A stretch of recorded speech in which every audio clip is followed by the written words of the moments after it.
WCQT and Alabama Cable Network present the 2014 Cullman Area Candidate Forum, hosted by the Cullman Times and the Cullman Area Chamber of Commerce.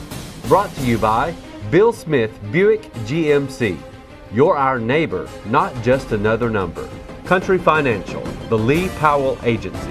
Are you covered? And Target Pest Control. We aim to please. All right, with that, we will begin with our first question, and going in alphabetical order. That will be addressed first to Mr. Graves. Right on time. Thanks, Brian.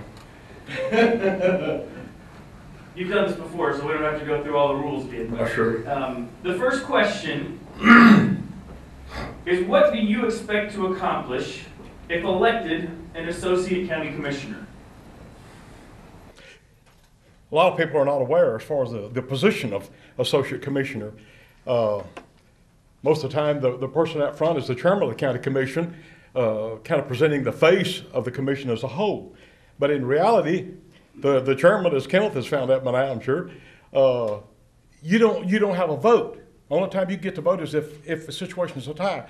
Actually, the two associate commissioners run the county as far as approving or disapproving all expenditures is concerned. So you're not just taking care of the roads, you're watching over the budget of the county, coordinating matters with the chairman of the commission, and doing all of those good things. So you've got a voice in every bit of it, what's going on. And I think in the past, as long as I've been with the county, I've been 14 years experience with it, everything from industrial development to recruitment to roads itself, anything in regards to Cullman County and what we value, what we're trying to do, what we're trying to build up, the associate commissioner is involved in it. So I wouldn't just get up here and say, I'm going to be responsible for the roads on the west side of the county. That's one thing we're responsible for, but the picture is quite large. We coordinate matters with the Economic Development Office, Susan Nettle over there, with those folks, and of course with our own county Economic Development Office, coordinating matters, traveling to Washington to meet with our senators and representatives, trying to get funding for various things. And kind of like what I did before in the time that I was in as chairman. Now you have a unique role as the chairman of the county commission because you're over the budget and finance of Cullman County. You're responsible for that. The auditors will hold you accountable, but you're involved in everything else as far as the county is concerned. All three are. You work together, you discuss matters on it, and you try to move the county in the direction that it should be going in. That's good for everybody. So when you say what I have plans to do, basically simply continue what I was trying to do before. Work together with the city and the municipalities, Good Hope, Hansville, so forth, to do whatever is good so that we know what's going on. And we sit down and we talk with this Mayor's Association and all three commissioners are involved in that. So at all times, from helping out down in Hansville or Good Hope, we're going to try to get in there, and if a new industry is coming in or located in those areas, we're going to be participating in it.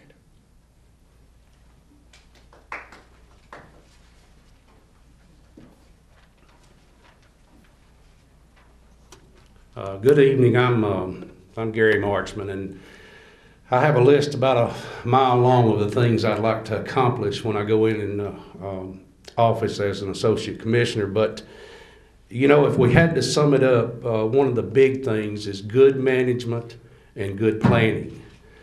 We have to look down the road when we're managing our assets, and we have to look down the road when we're incorporating plans that affects every individual in Cullman County. I want to improve the morale of the county workers. I want to make sure that the county workers have job satisfaction. I want to use common sense when it comes to applying good principles to management. I want to make dollars make sense. I want to make sure that we spend every dollar in our county like it's our last dollar, because it belongs to each person out here, not to the three people that are in office. I want to make sure that we have departmental cohesion, that all of our departments, whether it be our economic development, our water department, our sanitation, our parks, our road department, all of these departments have cohesion and can work together toward the same goals and similar interests. I want to make sure that we have an open door policy, that we can maintain our community involvement as commissioners. Thank you.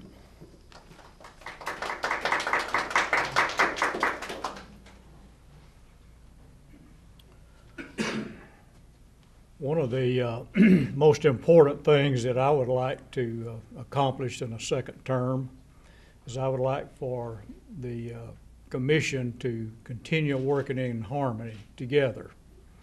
I think that's been a real asset in the last 4 years that we discuss the problems.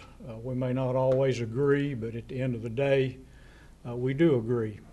And I think that's a very important thing for our county commission. Secondly, I'd like to see some of the projects that we've got started to completion, particularly the Duck River Dam that we've worked on jointly with the city.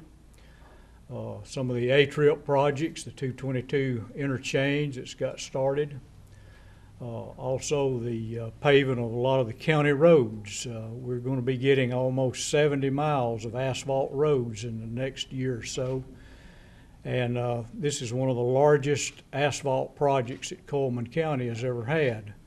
I would like to see those completed.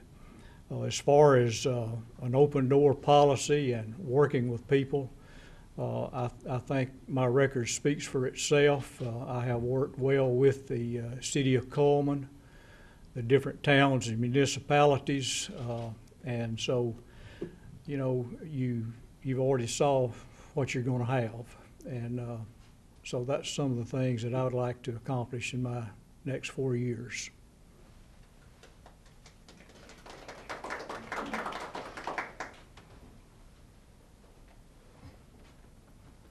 I'm Kerry Watts, and I'm a candidate for Coleman County Commission Place 1. My accomplishments would be that I would wish when I was completed that everybody could look back and say that I worked hard for every citizen in this county, that I was honest, fair, and straightforward, and that I always accomplished my goals that we set out to do. I'll be one that's going to work with everybody. I'll also have an open door policy. I'm always going to be available. And I'm going to be a working commissioner that you're going to see out in the county, in the office. That's what I would hope to accomplish, that when I left, that people could look back on my 4 years and say, he was a commissioner that worked for the people. Thank you.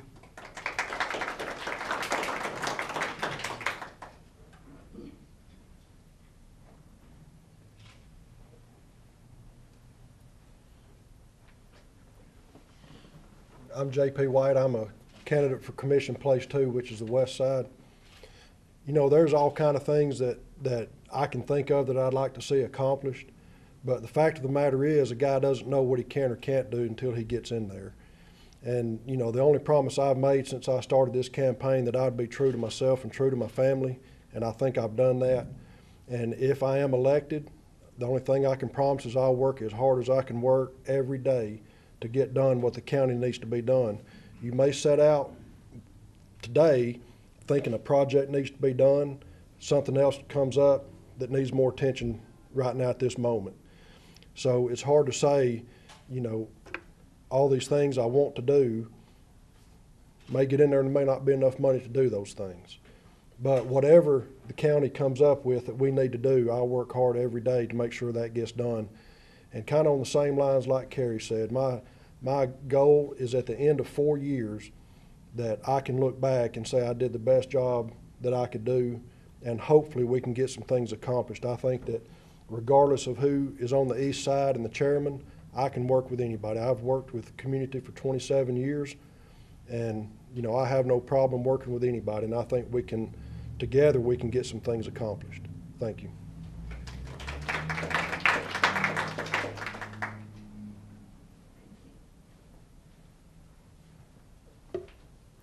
I'm Doug Williams, candidate for Place 2 County Commission. If elected as your next Place 2 Commissioner, I plan on maintaining an open door policy, being visible and in touch with the community at all times. I'll address your concerns in an accurate time, make sure they're heard, make sure they're taken care of. I'll deal with any problems you have. I'll continue to work with the other commissioners to keep up the progress that we've already made, and I'll always have your best interest at heart. Thank you.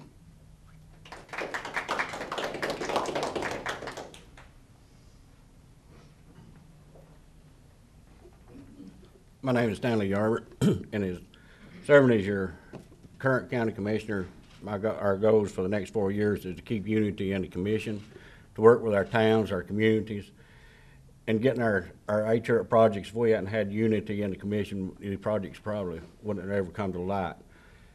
You know, you can't grow unless you work together and be unified in what you do, and that's what this commission has done for the last 2 years. We've been unified in every project that we've done and talked about and discussed, and we discuss projects for the future, and to help Coleman grow for the future, we sat down and we discussed what we need, what the needs are.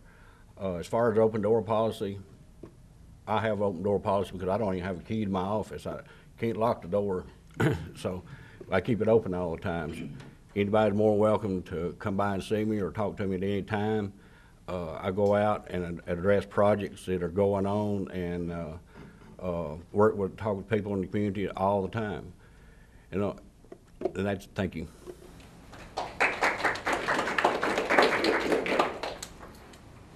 Okay, second question, Mr. Hicks, you'll be first up. Okay.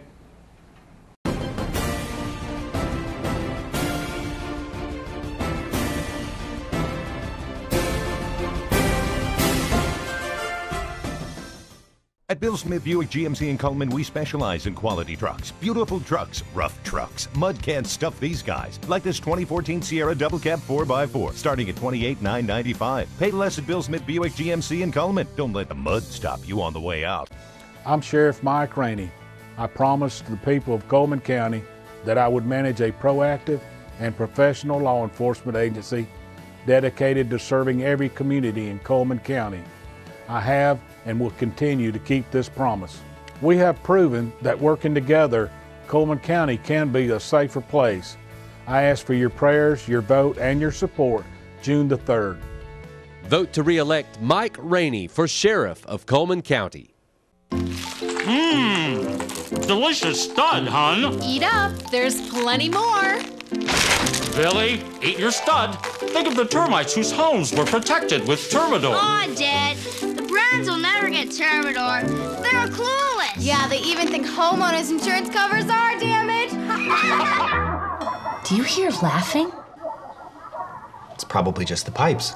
Target Pest Control. We aim to please. On June the 3rd, vote to re-elect Darrell Hicks for Coleman County Commissioner, Place 1. As your commissioner, Darrell Hicks will continue to work together as a commission, work to improve road conditions, assist municipalities and local communities, pursue more accountability in government. June the 3rd, re-elect Darrell Hicks for Coleman County Commissioner, Place 1. Brought to you by Bill Smith Buick GMC. You're our neighbor, not just another number. Country Financial, the Lee Powell Agency. Are you covered? And Target Pest Control. We aim to please.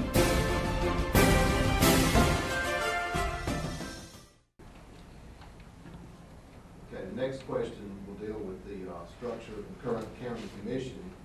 Coleman County has a population of 80,000, thereabouts. It has been operating for decades under a 3-member county commission with 2 associate commissioners and a chairman, all elected at large. That means each commissioner represents roughly 27,000, or 2 associate commissioners with 40,000 apiece. Do you think the current format is the best form of government for Coleman County and its citizens? If so, please tell us why. If not, please explain. So far, it's worked good. I've never participated in any other format other than the 3-member commission. There's been discussion in the past about going to 5 members. I know the last election it came up a number of times. During my tenure, no one has even mentioned it to me until this election cycle started again. But, you know, whatever the citizens of Coleman County want, you know, I'd be all for it. If they want to have a referendum and vote on this, you know, that would be fine with me. I am, one thing that I am pretty strong on, I don't really like the idea of commissioners running from a district. I think they should be voted on county-wide. For an example, the decisions that I make, even though I represent the east side, affects folks over on the west side as well. So I think, you know, they need an opportunity to vote for me or not vote for me.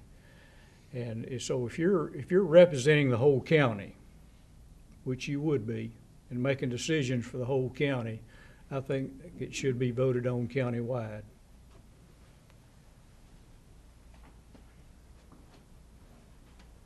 Me?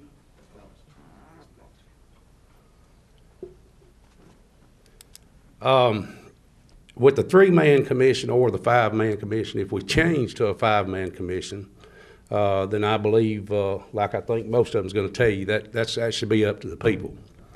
I think there has been positive things that has come from a 3-man commission. I think there's also positive things that can come from a 5-man commission. And one of those things is you would have representation within your area, somebody to speak for you. Now, if we did a 5-man commission, this is my thought on it. I don't think there's no way, no possible way, that you can have a 5-man commission and it be a part-time job. This is not a part-time job. I've researched, I've done it since I've started this race in January. I've done as much research as I can get my hands on to find out as much about every project that's going on in the county and the county's finances. And anyway, to make a long story short, the more I dig, the more I find out that I want to know. And the more I find out, the more questions I have. So if you can refine that representation, then the 5-man commission would be a good idea, but it would not be a good idea to have a part-time 5-man commission because it would be a full-time job. I would also like, if we went to a 5-man commission, to have a rotating chairman. That way every community can have a chairman for 9 months that's represented as the chairman of the county commission instead of having one chairman that's elected. I do think that the 3-man commission works well and that we can continue on with it, but I think that should be left up to the people.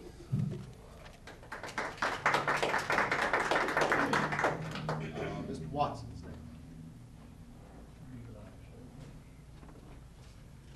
The 3-member commission is fine with me, but like if the people want it, I would stand with the people to let them vote on what commission, how many members they wanted. As far as deciding when it would be part-time or full-time, that would be something we'd have to discuss when we got to that point. But whatever the people would be for, that's where I would stand. Thank you. Mr. White.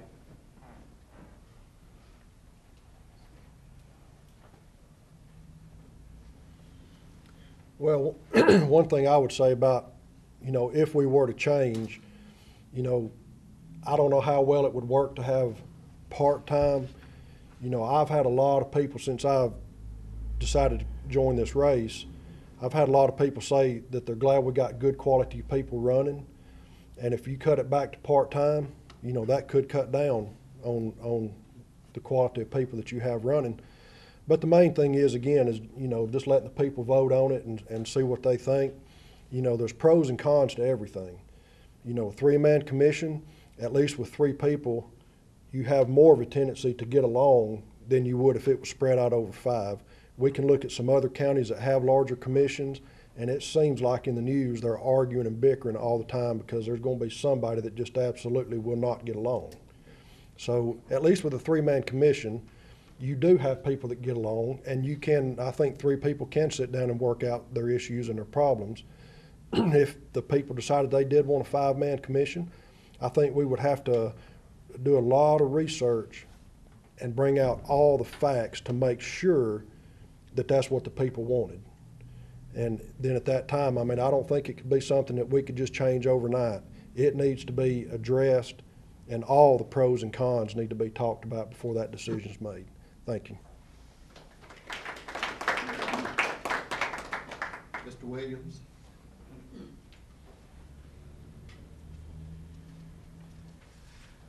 I'm opposed to expanding the commission. I believe a small, limited government is a better functioning government. I think the system we have now works fine.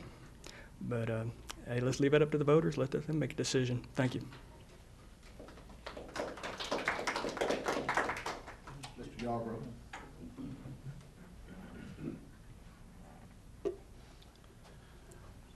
Well, I've served on the three-man commission twice in my lifetime, and three-member commission works good.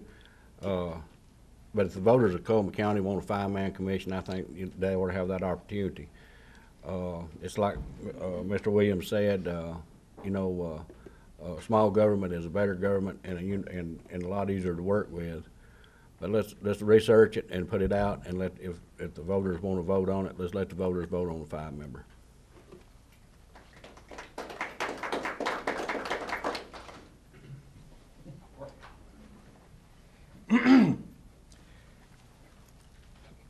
Number one, if you put it out to the voters of Coleman County right now, they'd probably be just as unsure as most of you guys are, because they don't know.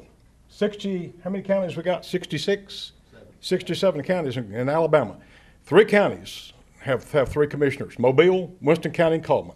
That's all. All the rest of them have got anything up from 3 to 9 commissioners. Sometimes it can get ridiculous when you have too many.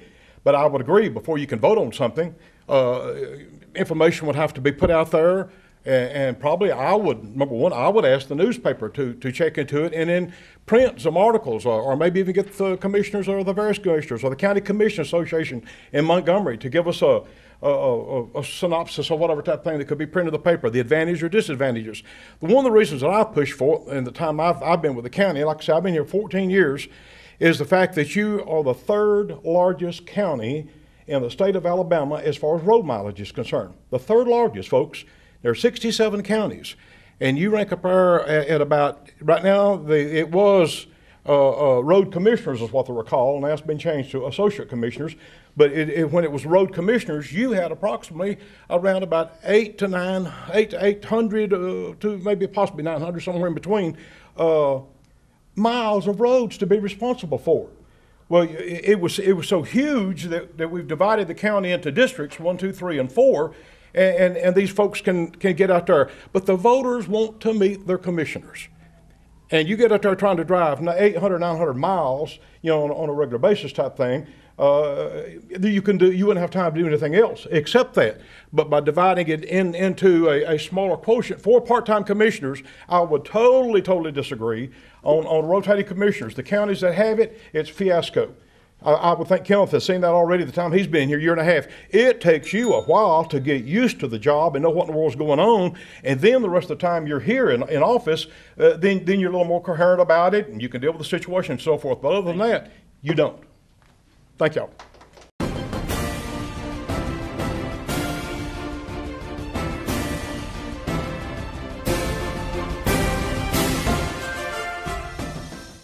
At Bill Smith Buick GMC in Cullman, we specialize in quality trucks. Drive in style, on and off the road. Check out this 2014 Sierra Crew Cab starting at $27,995. Don't make a $3,000 mistake. Make the short drive to Bill Smith Buick GMC in Cullman.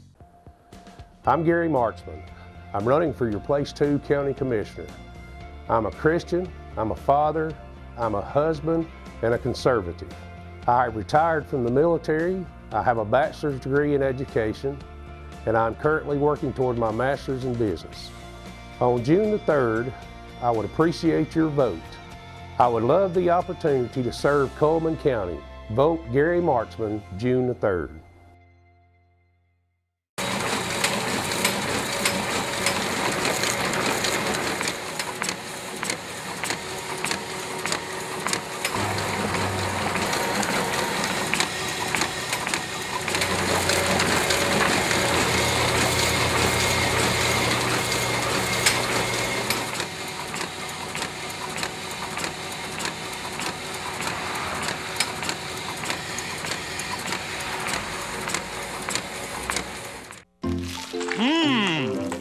delicious stud, hun. Eat up, there's plenty more.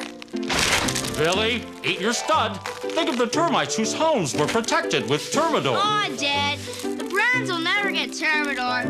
They're clueless. Yeah, they even think homeowners insurance covers our damage. Do you hear laughing? It's probably just the pipes. Target Pest Control. We aim to please. Brought to you by Bill Smith Buick GMC. You're our neighbor, not just another number. Country Financial, the Lee Powell Agency. Are you covered? And Target Pest Control. We aim to please.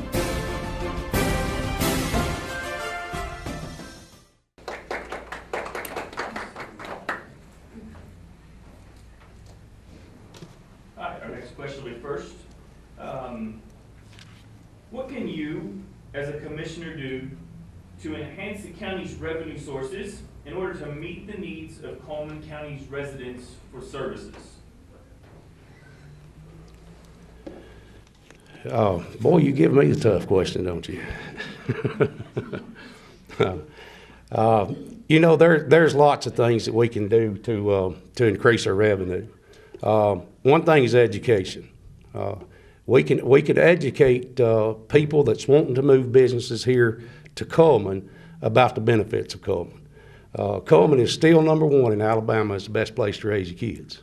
You know, although I spent most of my life in the military and half my adult life gone, my kids were still raised right here in Coleman, Alabama. And I'm proud of that because it turned out good for them. All right, another thing is we got to work close with our businesses that exist here. They're going to attract business for us. We've got to build that business that already exists. You know, I said the other night that the agriculture business in Coleman is a $2.4 billion economic impact on this county with 15,500 jobs that they directly affect. If we don't do everything we can to maintain that agriculture, then we're backing up. And the same goes for every business. It doesn't matter if it's a 2-man or 3-man business. We have to support them the same way. And so working closely with our economic development, with our Chamber of Commerce, with our people that are in the business of educating, getting this information out, and bringing good, solid foundations to the businesses that we have here, I think will increase our revenue.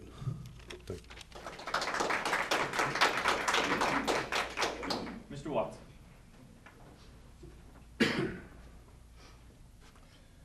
Well, I retired from the Coleman County Sales Tax Office in September. We were blessed as far as a county because our sales tax for the past 4 years never dropped. We were going up or maintained a level flow.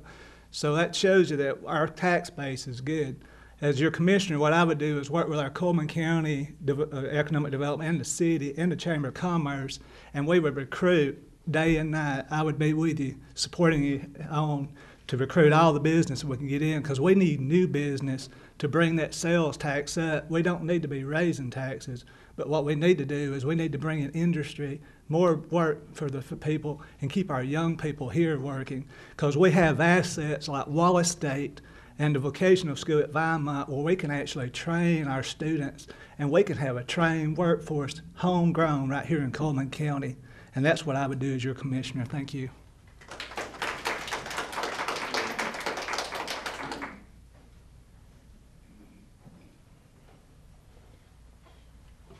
I think one way we could increase revenue in Coleman County, I think we need to, first and foremost, we need to make sure we've got quality leaders in the positions they need to be in.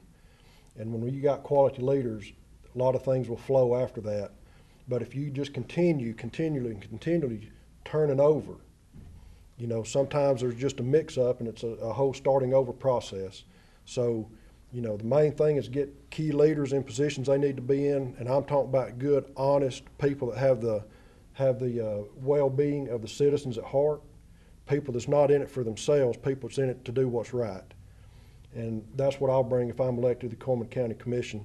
And again, I'll work with whoever we need to work with, make sure that Coleman's headed in the direction it needs to go in. And I think if we can get that accomplished, we can work with our state officials, we can get things done. And, you know, the thing is, recruiting industry into Coleman.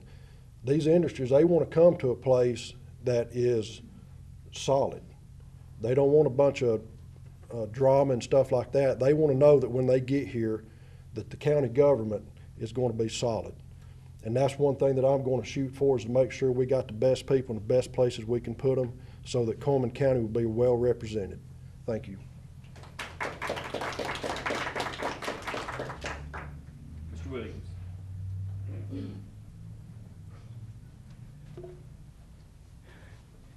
Here in Coleman County, we have everything we need to increase the revenue. We have an adequate water supply. We're right off the interstate. We have a well-educated workforce. That's everything industry looks for when they come to a town, and we have that. I'll continue to work with other members of the commission to keep what they got going. They're doing a great job, and if elected, I'm going to continue to work with them. Can you make this progress? Thank you.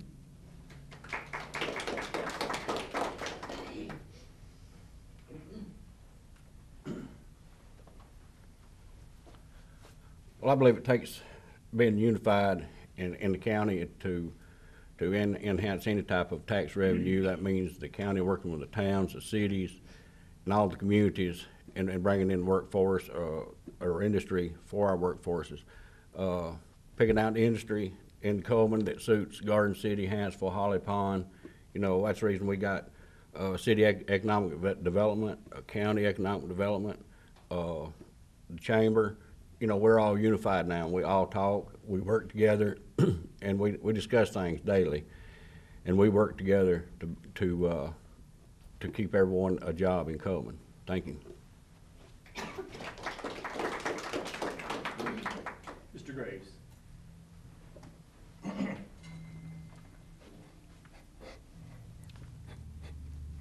Sometimes it's a lot of you all have emphasized things, and it's nice to work in unity together. But sometimes, my first 2 years in office, I had to go. There's a statement about if you know something is wrong with something or other, you have to do something about it. The State Ethics Commission says if you know that somebody's doing something wrong and you don't report it, then you're just as guilty as they are. And that's law. That gets you also. We basically just about went to war in Coleman County on the water issue. Took 2 years, finally won the deal. Sometimes you can't work totally with someone else. It's sure nice to have it that way, and you want to have it that way. But if you got three people, right now you got Kenneth Walker and 2 associate commissioners here or whatever, I guarantee you in the meeting there's going to be discussion, and they're not going to agree totally all the time. Keep mumping that thing. But the point is that then you got to compromise. Kenneth's got to give. Darrell's got to give. Stanley's got to give a little bit on some aspects. And then you walk out in agreement on what you've come down to, but you don't always get your way by a long shot. 2 sources of revenue in Coleman County that funds the county: sales tax and property tax, which is also called ad valorem tax. That's your 2 biggest revenue sources in Coleman County to support the county commission. That $50 million budget we were talking about the other night down at Dodge City, that's the money that is comprised of that. So you've got to raise that up, and it's either you got to raise up sales tax to increase your revenue, or you got to raise property tax if nothing else happens. But the biggest stimulant, if you can get it going type thing, sure is industrial recruitment, which we've done a fantastic job in the past of bringing new industry in here, new jobs. These people spend the money. You don't have to go to Decatur anymore, or Birmingham, or Huntsville, whatever. You've got it basically pretty much all right here in Coleman County, and that's what I would continue to pursue.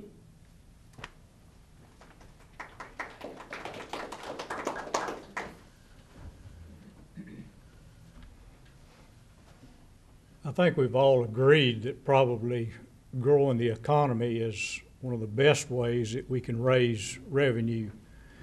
And to grow the economy, it takes everyone working together. And we bring this up quite a bit, but I give you one of the best examples. When we had the opportunity to put the 222 exit down here on the interstate, the city of Coleman could not afford to do it by themselves. Coleman County couldn't afford to do it by themselves, nor the town of Good Hope. But we had, I think, quite a historic meeting where the county and the city of Good Hope and also the Chamber of Commerce. We all sit down together and came up with a plan to finance that interchange. And so that's a real good example of how we can grow the economy when we're all kind of working together. Another way that we can stretch our dollars is being good managers of our county money. And one example I want to give on that, when I came into office, there was an east side and a west side road department. Each had a separate budget. Each had their own personnel and their own equipment. Well, we changed and started operating under the unit system where there is one Coleman County Road Department. This has saved the taxpayers of Coleman County $1 million a year the 4 years I've been in. So we have to continue to look at things like that to not only save money and grow the economy. And this is how we're going to have a few extra dollars to invest in county activities.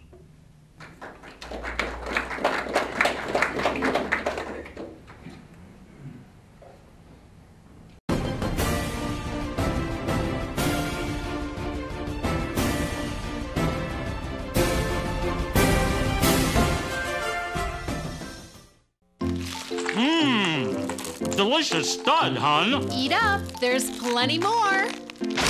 Billy, eat your stud. Think of the termites whose homes were protected with Termidor. Aw, Dad. The Browns will never get Termidor. They're clueless. Yeah, they even think homeowners insurance covers our damage. Do you hear laughing? It's probably just the pipes. Target Pest Control. We aim to please. At Bill Smith Buick GMC in Coleman, we specialize in quality trucks. Beautiful trucks, rough trucks. Mud can't stuff these guys. Like this 2014 Sierra Double Cab 4x4, starting at $28,995. Pay less at Bill Smith Buick GMC in Coleman. Don't let the mud stop you on the way out. When you remember to get your mammogram, you're not just remembering it for yourself. You're remembering it for everyone around you. It's just one more way you take care of them. So call your doctor. Because it's up to you to make the appointment. It's up to us to get you immediate, accurate, state-of-the-art results right here at home. Coleman Regional Medical Center Women's Diagnostic Center. Taking care of you so you can take care of them. At Bill Smith Buick GMC in Coleman, we specialize in quality trucks. Drive in style, on and off the road. Check out this 2014 Sierra Crew Cab, starting at $27,995. Don't make a $3,000 mistake. Make the short drive to Bill Smith Buick GMC in Coleman. Brought to you by Bill Smith Buick GMC. You're our neighbor, not just another number. Country Financial, the Lee Powell Agency. Are you covered? And Target Pest Control. We aim to please. Okay, Mr. Watson, you'll be up first for question number 4. Let's talk about the sheriff's inmate bill money for just a minute. The state allows sheriffs across the state to receive and distribute money for inmate bills. After some of that money comes from state and federal dollars, depending on what inmates they have, as taxpayers' money. So after obligations are met, the sheriff can use or keep the remainder as that person sees fit.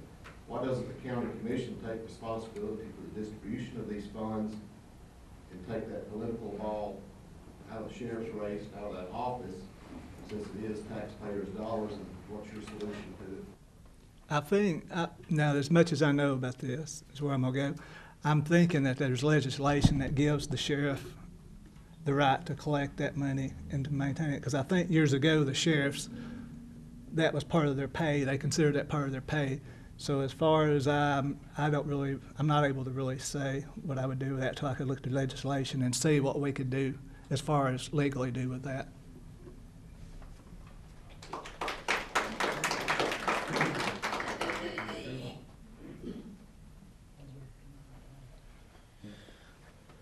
For many years, that's the way the system has been set up. I've been in law enforcement for 27 years, so I do know a little bit about that.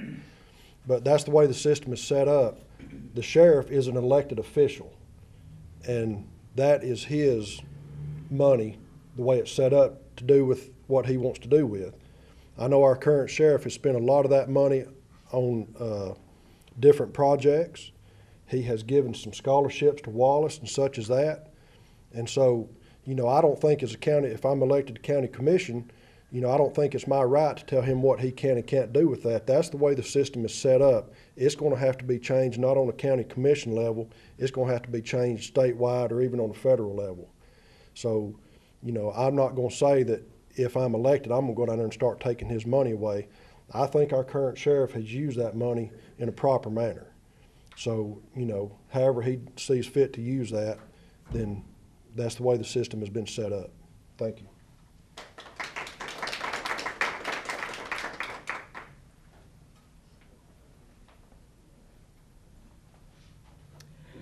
I wish I could answer that question for you, but I've never been involved in law enforcement. I don't know much about that issue.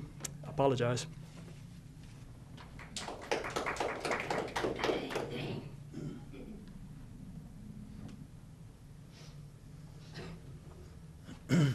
I believe if I understand the question right, if the county commission bid the jail food, it would cost Coleman County taxpayers about 3 times what we give the sheriff to purchase the food in the jail.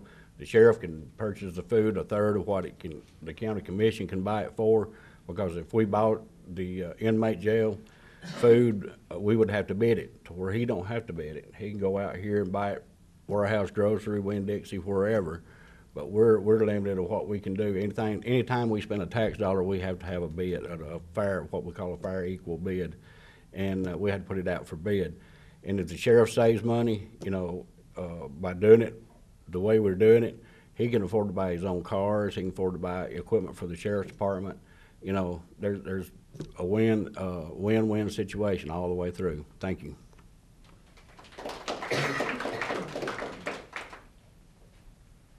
Mr. Graves.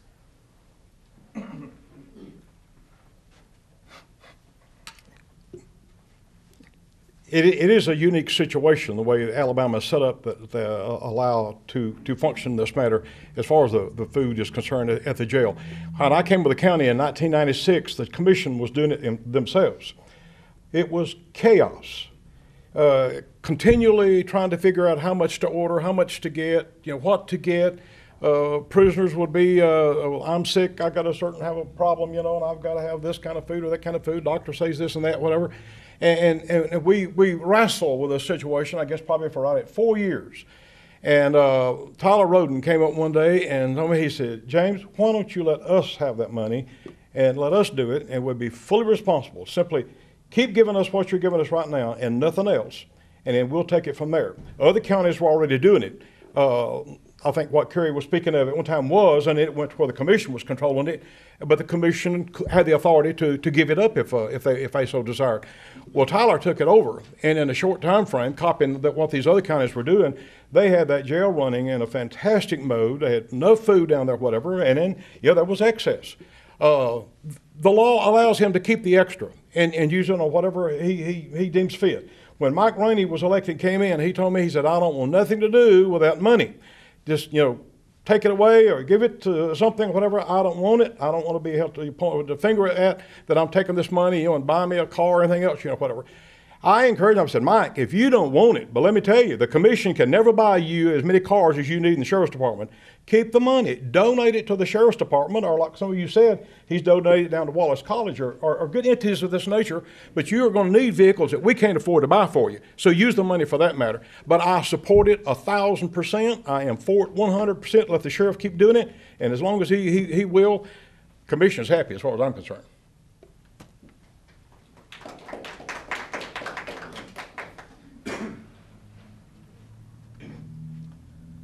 I'm in total agreement with Mr. Graves. I've heard horror stories when the county commission was furnishing the food down there, and what a great expense it was to the county commission. A few moments ago I spoke about how we can save money at the commission, and this is one of the another good example of how we can save money in the commission is by letting the sheriff handle the food money, and it's set up that way, and most every county in the state operates that way. And as James says, if there is any excess money, then he has that discretionary money to purchase equipment, vehicles, or whatever he needs in there. But it just, stories I've heard, it was not a good situation when the county tried to do it, and it ended up costing the county a lot more money than it did the sheriff to feed the prisoners.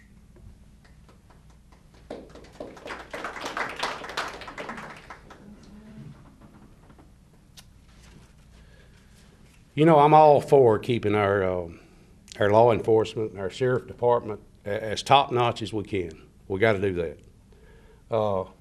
But to allow one man to have control of that much money without any say-so on what happens is putting that man in a situation you should never put that man in. Now, when I say that, I don't necessarily think that the commission should go back and say, we're going to take this money and we're going to manage it for you and manage your meals. I think that should be left up to the sheriff, but why is there such an excess? If there's a big excess from that money, then we're not managing our money right. So I think that's something that needs to be looked close at. The sheriff's department already has 5 discretionary funds without the money funds.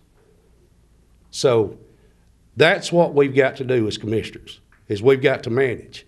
And we've got to have plans. If you come into this race not knowing what your vision is and not knowing what your thoughts is when you go into office, then you need to reevaluate what you're doing. And you need to go back and start doing research and find out what the county needs and find out where we fail at, find out what they're doing right, and let's improve on it. Let's find out what they're doing wrong and let's change it. Thank you.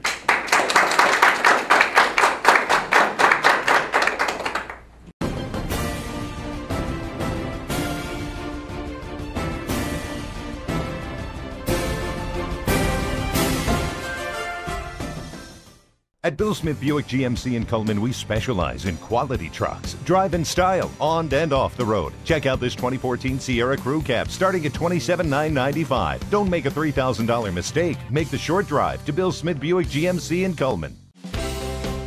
On June the 3rd, vote to re-elect Darrell Hicks for Cullman County Commissioner Place 1.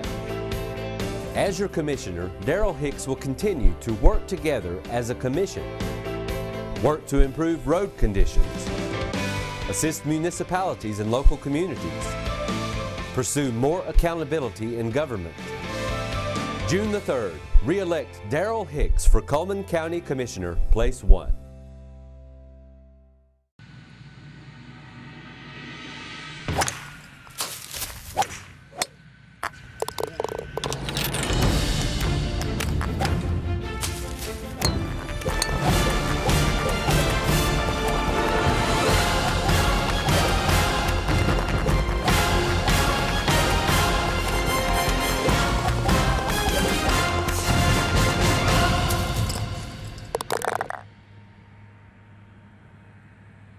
Hello, I'm Donnie Parker with the Union Hill, New Canaan, New Harmony, Hopewell Community Watch.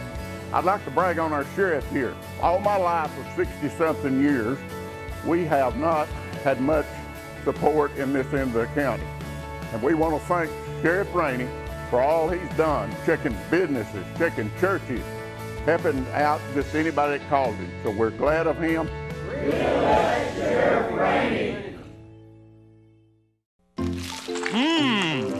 Delicious stud, hon. Eat up, there's plenty more. Billy, eat your stud. Think of the termites whose homes were protected with Termidor. Aw, Dad, the Browns will never get Termidor. They're clueless. Yeah, they even think homeowners insurance covers our damage. Do you hear laughing? It's probably just the pipes. Target Pest Control. We aim to please. At Bill Smith Buick GMC in Cullman, we specialize in quality trucks. Beautiful trucks, rough trucks. Mud can't stuff these guys. Like this 2014 Sierra Double Cab 4x4, starting at $28,995. Pay less at Bill Smith Buick GMC in Cullman. Don't let the mud stop you on the way out. Brought to you by Bill Smith Buick GMC. You're our neighbor, not just another number. Country Financial, the Lee Powell Agency. Are you covered? And Target Pest Control. We aim to please.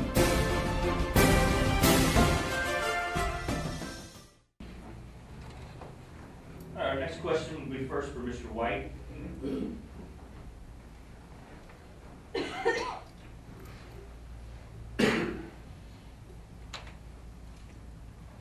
There can be a perceived problem sometimes in county employment that there is a nepotism issue. I'd like to know if you believe that that perception is indeed reality, and if it is, what would you do about that? Rephrase that. What do you mean exactly? Is nepotism a problem in county employment? What? And if so, how would you handle, Tell issue? me what nepotism is. Family hirings, when you're looking within departments, not necessarily, I mean, when you're in a small town, that's an issue you deal with, but in direct supervisory situations.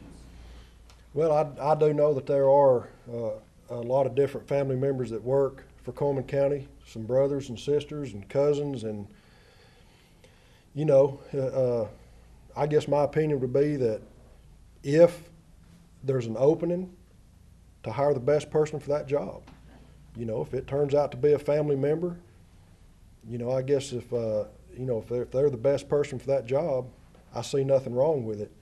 You know, I'm not convinced that we need to, as commissioners, that we need to hire our next of kin. And even though they could be the best person for the job, I think that should be up to the supervisor of that department. If, just say there was opening in the road department and some of my kin folks put an application in, if he may be the best man for the job, I'd leave that up to the people that's actually going to say, yeah, I think he'd be the right fit for this position. But, you know, to have brothers and sisters, and, you know, I do believe someone could show some bias. And so personally, I would want to stay away from that and not get involved directly. And, you know, my sister's retired school teacher. My brother, he runs his own business, and so I doubt I'd have an opportunity to hire either one of them. Thank you.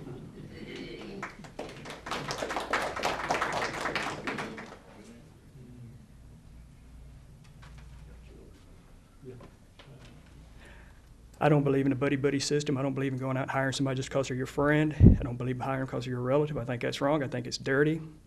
You hire the person because of their job experience. You hire them because of the job that you know they're going to be capable of doing. Thank you.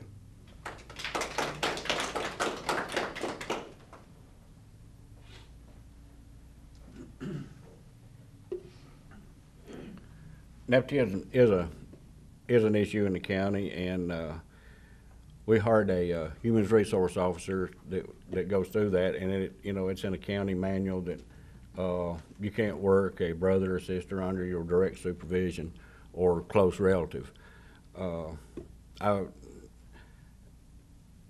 I'm like everybody else. You know, if the person can do the job, I think you ought to get it. But sometimes you want to stay away from hiring your brother or close relative. And that's the reason we have an HR person, let them decide on who is the best fit for the job. Thank you.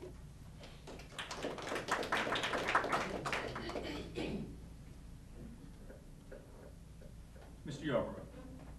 No, I'm sorry. That was Mr. Graves. I'm sorry.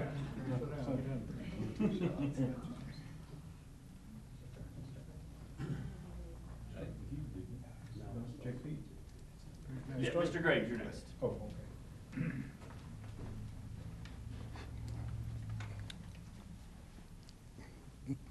The problem of nepotism or that relationship of your hiring your relatives and so forth, it can be a touchy situation.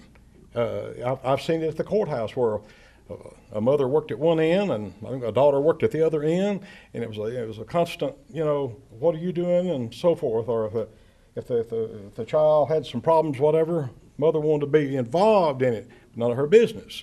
The daughter worked for somebody else. But at the same time, I would have to agree. You post jobs, are you going to disqualify people simply because they're related to you to some extent? Yeah, let the road department, sanitation, water, county commission, whoever, hire based on who they want, because they're not going to be under you as far as the commissioners is concerned, direct supervision. They're going to be up under that department head. We have a personnel handbook in Coleman County that regulates this as far as what we're supposed to be doing. Every new job is supposed to be posted, clearly open to the public for 10 days, taken down, and the application's looked at, and then the best person's supposed to be chosen by, usually the 3 commissioners do that, and then the job is awarded after that. Sometimes we could, within a department, say the water department or road department or whatever, or from, say, we will transfer somebody from the road department to the water department or vice versa, without posting the job, because it's a direct transfer if somebody is not, senior to the other one. Those things happen, and that's perfectly okay. But yeah, I would have to say, I think our handbook, as long as it's observed and enforced the way it's supposed to be, I would say that works just fine with Coleman County right now. I would not change that.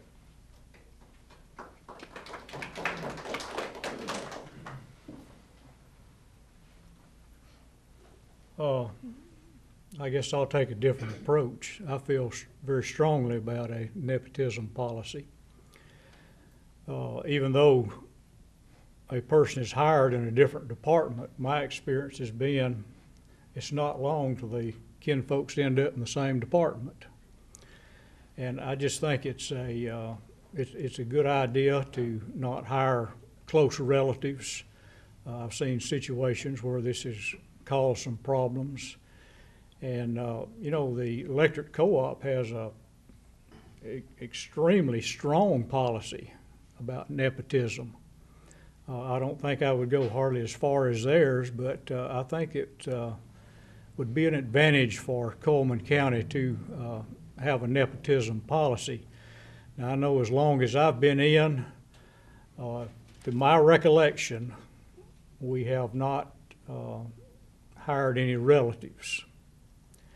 And I think it's worked kind of good, and when an opening comes, my philosophy is let that department head that has an opening go find the person that is the best qualified for the job and someone that they can work with, and whoever they recommend, that's who I'm going to vote to hire in that position.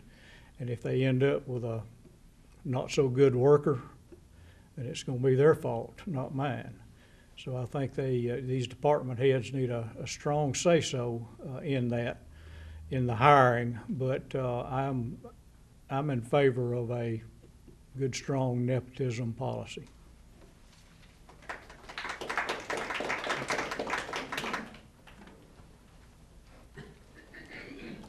I'm also in favor of a strong nepotism policy. I have a sister who works for the park system currently, but if I go in as commissioner, she won't be working directly for me because there's a manager or a department head that's over the park system. So she won't be working directly for me. Now, if you look back, I did a statistic on this. There's 12% of the employees work for Coleman County right now that has relatives that works in the system. It may be higher than that because some of them I don't know. Now, 12% don't seem like a high number, but our county administrator's got a daughter that works for Coleman County, and that's good. I think she does a good job. I think he does a good job. She don't work for him. So we should have a good, strong nepotism policy to divert any problems, because problems could arise from this. Now, with that said, our policies when it comes to employees, I think need improving. I think we need to get away from this merit system. We've got to go on a system that's fair to all employees. A person shouldn't work for the county for 2 years in the same grade as another person that's been working for the county for 10 years, and the person working 2 years making more money. Now, if you want to affect employees' morale, then you get on a fair system. If you want to affect their morale, take away or affect their money, that'll affect their morale. So let's get on a fair system across the board. That would be what I would want to implement. Thank you.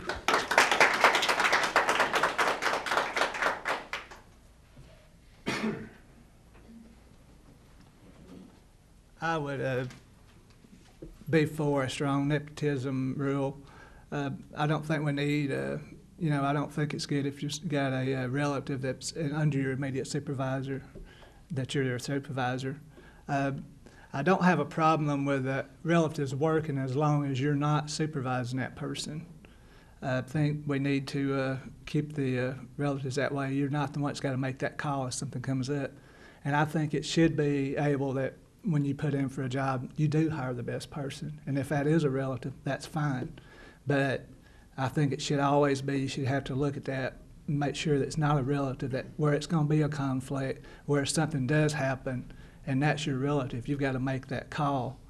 Because I would hate to be the one to make a call to let my son or daughter or cousin or somebody go for my job. And, you know, it's hard enough to let anybody go for my job, but that would definitely be hard. That would be my opinion on that. Thank you.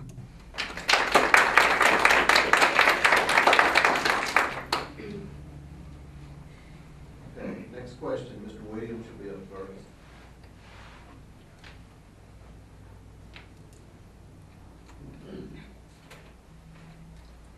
Okay, Coleman County is second in the state for the number of road miles behind Jefferson County, but has about a quarter of the road funding available. And the state distributes its gas tax revenue by county population, so we're always going to be way behind there, at least in our lifetimes. Would you consider, as a county commissioner, abandoning some of the roads that the county tries to maintain now for the sake of getting more use of the dollars that we do have? Well, that's something, if elected, I'll look into with the other members of the commission. If there's a road that only has one household on it, and it's a county road, which I don't think they have any like that, but if there's any that only have one or two households on it, I think maybe they should consider abandoning it to save the money and use it somewhere else if the roads need to be repaired. Thank you.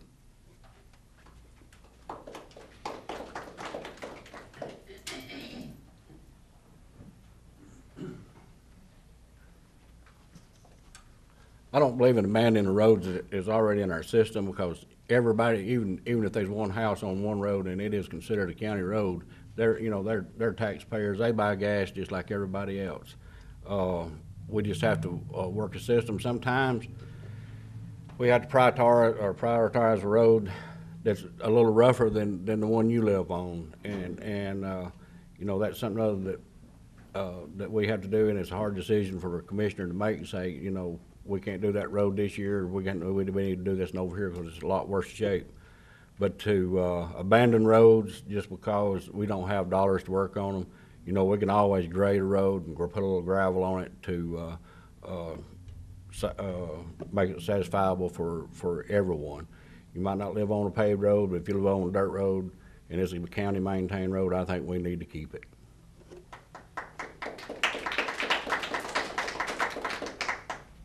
Gray.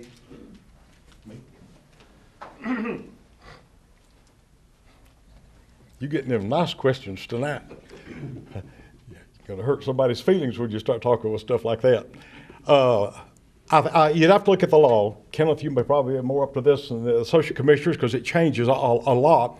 But it's hard to abandon a road. I mean, you got to go through public hearings and all that good stuff, and if people want to use that as a cut-through road or something of this nature, they have rights. That one person that's on that road has got to pretty much agree before you can abandon that road.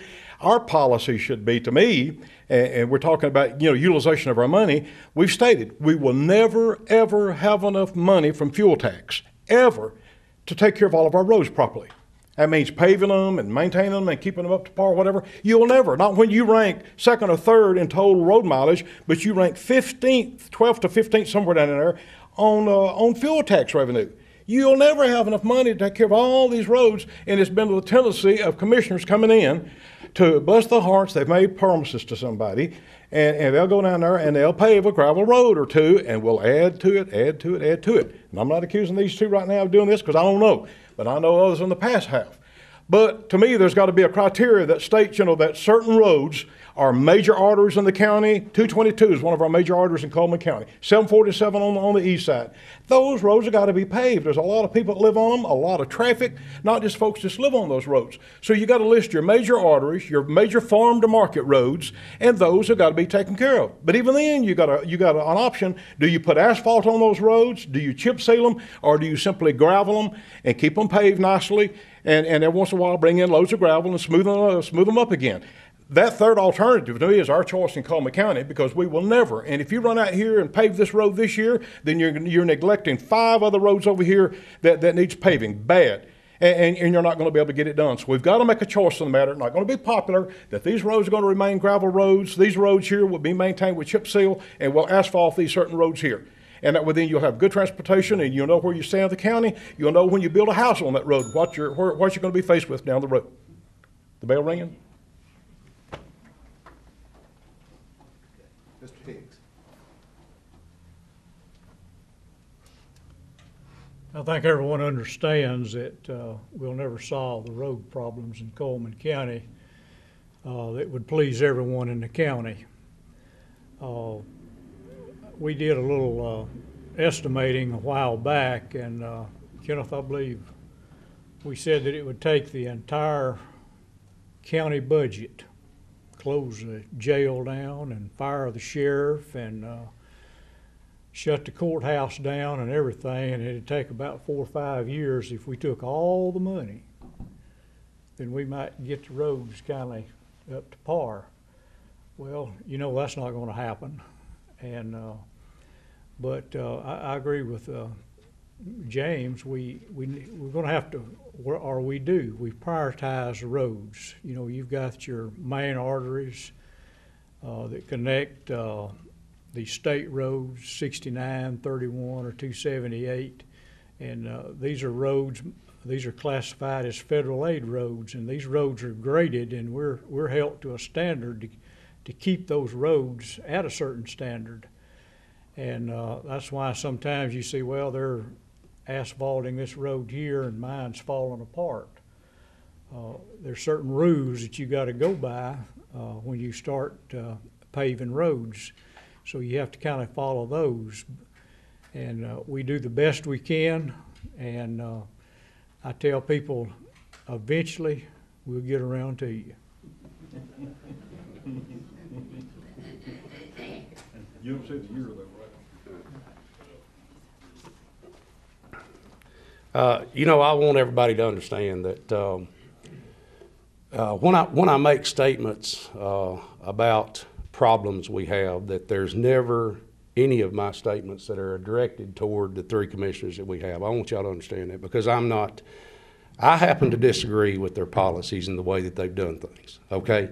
That don't mean I disagree with anything that's that deals with their character or anything like that. That's the reason I'm running, okay? Now, when you come to the road problem, I was always taught, never say never. There is solutions to the road problems in Coleman County. There is. Now, it's not going to be an overnight fix. It's a way long down the road fix type thing. Like a friend of mine used to say, way long down the road. If you ride around in this county, we've already abandoned some of our roads. You know, so no, I don't think we should abandon any of our roads, but we've got to get smarter about the way that we do business.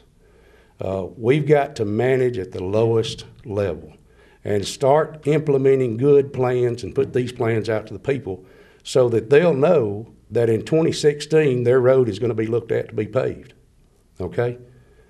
We've got to look down the road so that we know that in 2018 the people that live on this road is probably going to be looked at to be paved. We've got to have a good ditching program. We've got to have a good brush clearing program. We've got to get our roads to draining right, get our bases right, and we've got to start paving roads in Coleman County. We've got to do a better job than we've done in the past. There is a fix to the problem. If there's not a fix, then we need to find a fix. Thank you.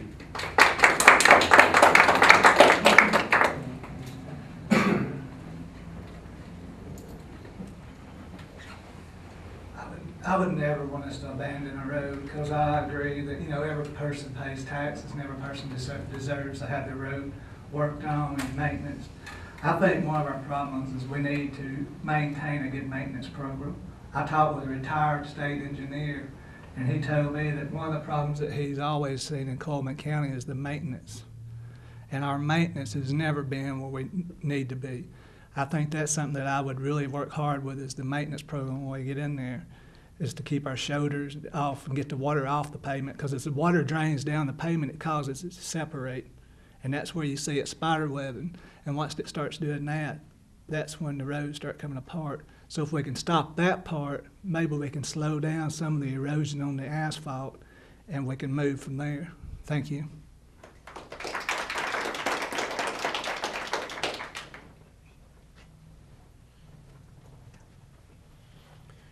Well, I do think there are appropriate times that the county should abandon the road, and I'll give you a perfect example.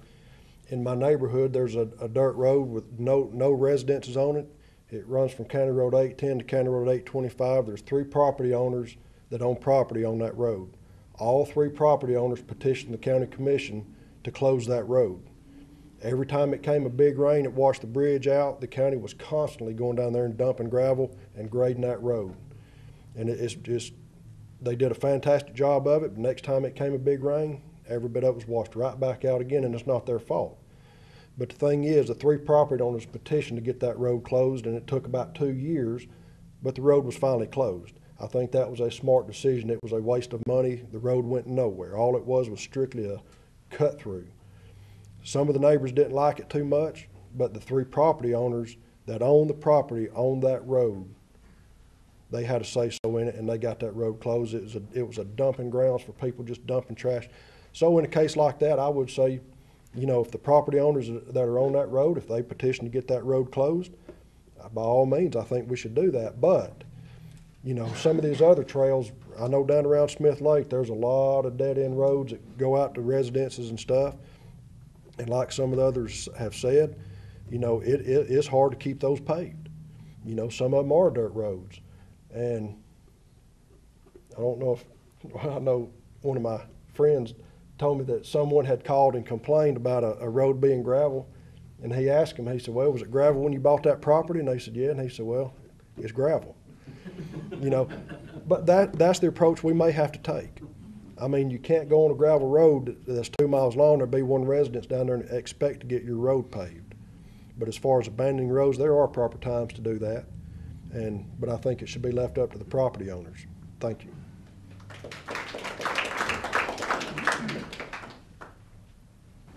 All right, we're going to move now to our closing statements. Or was it skipping you? Was that? Okay, that's right. You are first. Again, we have 2 minutes, and Lee will be your timekeeper. My name is Stanley Garber. I'm running for the county commissioner spot on the west side of Coleman County, place 2. In the next 4 years, as a county commissioner, I want to keep unity in the commission office, which I think being unified in the commission office brings money and jobs to Coleman County. We work well with the state delegation, the federal delegation, and we've proven that these last 4 years. We brought home a little over $23 million in egg trip money. We get a new interchange. Job growth, we've had, if I'm not mistaken, 3 different industries with job expansion. You know, and we're unified in working with the chamber and all the towns and communities, mayors. You know, we work with them and doing some projects, doing storm shelter projects, road projects. And on June the 3rd, I'd like to ask for your prayers and your vote. Thank you.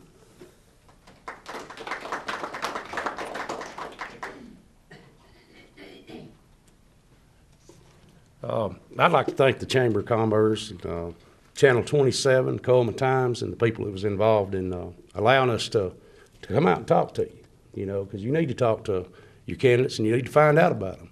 You need to find out whether or not they're qualified to do what you're asking them to do or what you're going to vote them in to do. You need to find out where their heart's at. The first thing that I'm going to do when I go in office, I'm going to donate my first 6 months' salary to programs in the county that's going to improve this county. Now, that's where my heart's at. I'll work with honesty, I'll work with integrity, and I'll represent you with that same honesty and integrity. I'll do what's right. I'll do the right thing for the people of Coleman.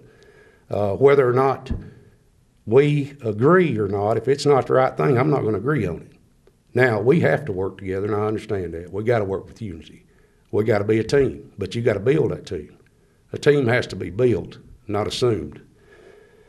We can't keep making the the same decisions and expecting different results. We can't keep doing it. We have to encourage our economic growth. And I appreciate, like I said earlier, the chambers for doing this. One thing that I want to look at that I have a passion for is high-tech jobs, high-tech industry here in Coleman. We've got a diamond here in Coleman County with Wallace State Community College. We want to encourage our kids to stay in Coleman County when they go out and commit themselves to a higher education. We want to maintain our economic stability. I drove down 31 yesterday and there was 4 signs that said help wanted. You know, so there's jobs in Coleman, and those jobs are in Coleman a lot of the reason because of small business owners. We have to maintain and work hard to build cohesion in our departments, and we have to improve our employee morale. I would love an opportunity to earn your respect. Thank you. Mr. Graves.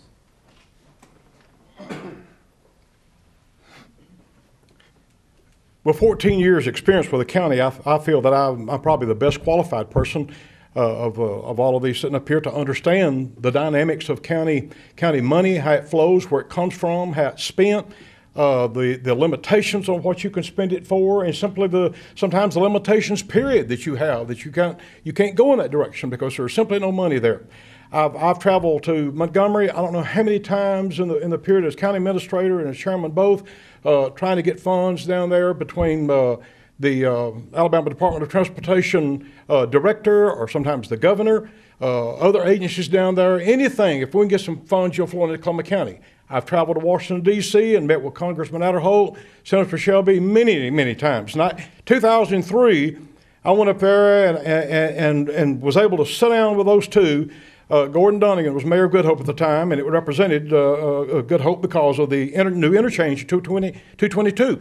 We spent 3 days up there working to get some funds to start the process of getting an interchange down there. We came away with $5 million, and that started the ball rolling on the new interchange. But here we are, 2014, 11 years later, but we've got a promise from Mr. John Cooper, who is our DOT director, that this summer, dirt will be broken on that interchange. They will start working on it down there, and it will proceed. It'll probably be a 2-year to 3-year project somewhere in there, but at least, you know, you can see the light at the end of the tunnel down there. I will continue working for that. At a moment's notice, I will be in my vehicle headed to Montgomery if there's a chance that I get some money, because money for roads is the hardest thing in the world to get. You can get money for just a variety of reasons almost, but roads are the hardest to get money for.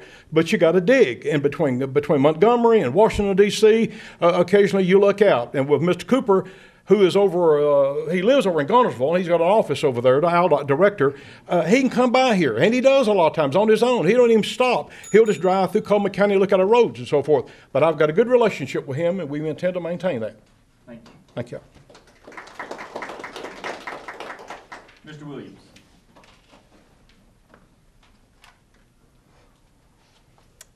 First of all, I'd like to thank all y'all for having me here tonight. If elected as your next Place 2 County Commissioner, I'll always have your best interest at heart. I'll have that open door policy. You can call me at home. You can call me at the courthouse. You can probably find me out in town anywhere I'm around. I'll do what I can for you when I can. Thank you.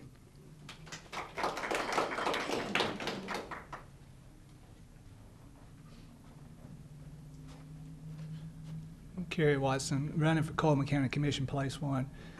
I keep hearing all this about budgets and teamwork. Well, I was a deputy sheriff for 16 years, and I know what teamwork is. I run my budget at home. I know what a budget is. It may not be as big, but I know when I've got my budget, I don't go buy new vehicles when I don't need one. I've got a budget that I'm going to stand with. If I'm elected your commissioner, I'm going to work hard for you, and I'm going to keep your money like it's my money. And I'm going to maintain it, and I'm going to work every day to prove to you that I'm doing what's right for the people of this county with no agenda, but to be fair and equal to each person in this county. As I look out in the county and I meet people, that's all they're asking now. They just want somebody that's going to return their phone calls and answer their questions. And it may be not the answer they want to hear, but they just want to hear an answer. So my dad, when we were growing up, our dad raised us one way. He raised us to treat people like we want to be treated, treat people with respect, and a man's handshake is only as good as his word. And when you elect me your Coleman County Commissioner in place one, that's what you'll have. Thank you.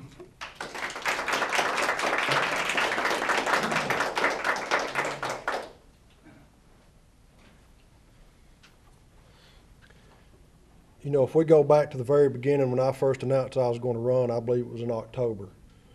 You know, the main thing I said was my decision to run. I have no agenda for running. I hold nothing against anybody. And if there's one thing that I want you to remember is that I told my wife when I decided to run, I said, regardless, I'm going to be true to myself and true to my family. And so I haven't gone out here and told people, blown a bunch of smoke and tried to tell people stuff just for the mere fact of trying to get them to vote for me. I've been honest with people. I've made no promises. And the reason I've made a decision, I've had a lot of people ask me things, but I have not made any promises because once you get in there, there may not be funding to do that.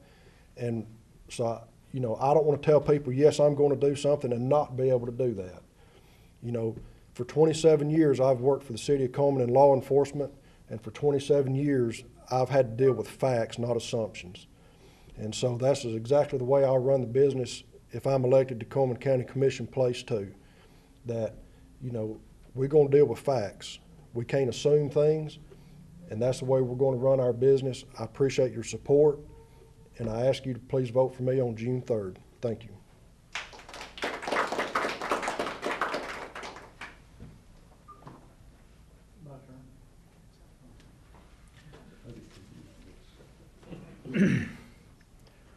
First off, I'd like to thank the Coleman Times and the Chamber for hosting this forum.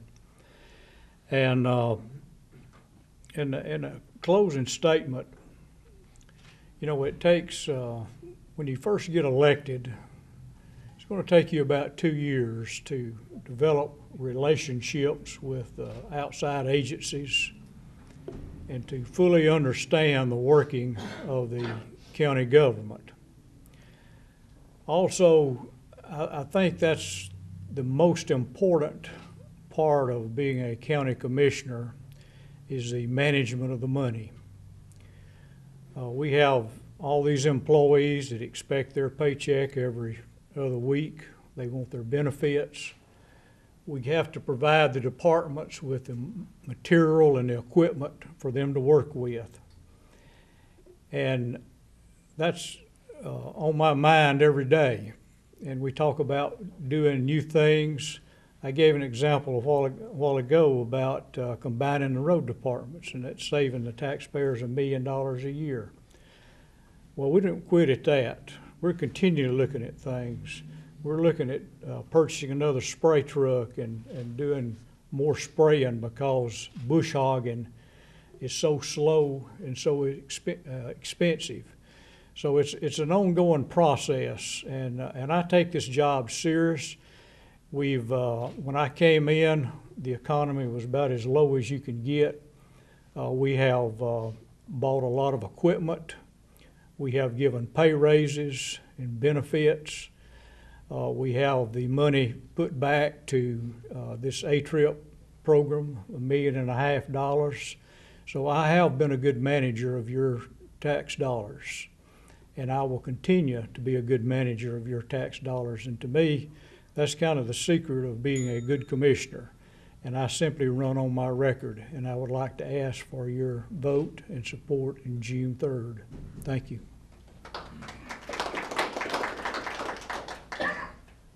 Thank you to each of our candidates for being here tonight. We appreciate you taking the time to come and share your thoughts and comments with our community.